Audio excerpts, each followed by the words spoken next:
Peggy 18.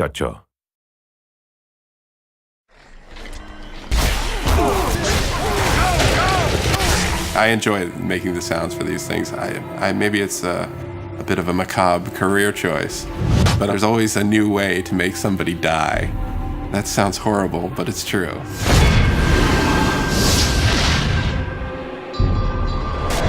Hunted is about the sense of being lost in the world. And not like literally lost, where you need a map, but just lost in the way that you get overcome and you really believe that you're there.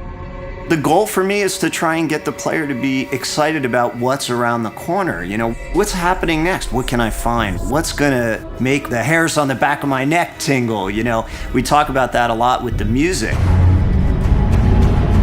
The vibe of the score is powerful. I mean, if you look at the main characters of the game, even the female, she's pretty, you know, with it, pretty brutish looking, very strong, powerful. So I wanted to convey that in the music. So there's a lot of choir, a lot of brass, and a lot of percussion. And as far as modern elements go, I've created a decent amount of sounds for the score to help convey an uneasiness in the world and in the levels that they traverse through in the game. I'm never gonna say no to that.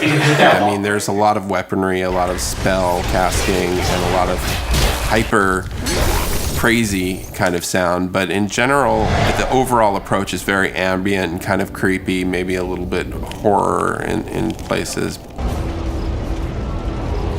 I mean, I'm a big fan of bowing anything, like a cello bow, whether it be a metal tin, a gate, you know, a pot from the kitchen, and you pitch them real low down and you put some reverb and delay on it, and it creates a decent tension for the game.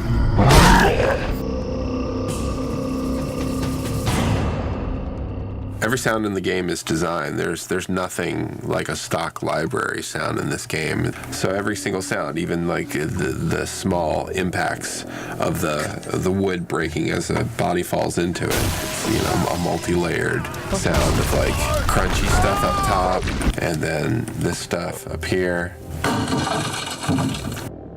These things make really great whooshes for like the arrows, you know, as they pass by your head. That's how you make them. Cutting it close there. Ooh, a good death rattle. I'll take chocolate syrup and tomato paste and corn syrup and I'll mix it all together and just like stick a mic in there and just, you know, make some really cool beefy sounds. And then when that stuff like splatters and you hear it after you kill, it's really satisfying. You want to imagine the blood splattering on the ground. You know? If you're into that sort of thing. Sometimes I don't think about that. I never think about that. A lot of the nostalgia of the old dungeon crawly games was all about the magic mouth giving you the riddle, or you find the runes written on the wall and you translate them into some mysterious riddle. What we want to do is give that same kind of fun, like, I figured it out, or I've been thinking about it all night and I woke up in the morning with the answer. We wanted the puzzles of our game to blend into the mythology and blend into the environments and be true to where they are. You know, you may break through a wall and find out there's a huge other area behind it that you didn't know existed, and those are all over our world. The sense of discovery and all of the emotions that walking down those dark corridors invoke is really, to me, sort of the essence of the foundation of what these games are built on. Because your responsibility is to give people what they're looking for, but once you've done that, and then you got to give them some things they didn't expect.